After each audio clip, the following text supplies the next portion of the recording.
Every patient in my office is looked at as an individual. So how the process works with the adjustment, we first use the Pro Adjuster, which is a computerized instrument that scans down the patient's back to see what needs to be adjusted. And then we do a light force adjustment with the Pro Adjuster where it taps gently on the spine. If for some reason it doesn't go in at that point,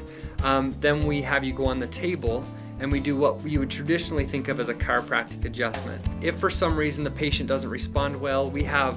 several different methods and ways to get bones to move and to get the adjustment to take place, depending on your treatments, or depending on, I'm trying to think of your comfort level or your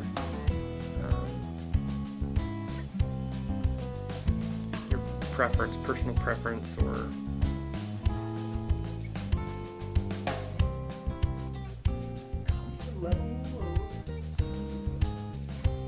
so we have several different treatment styles, depending on your comfort level or your So if you are looking to improve your health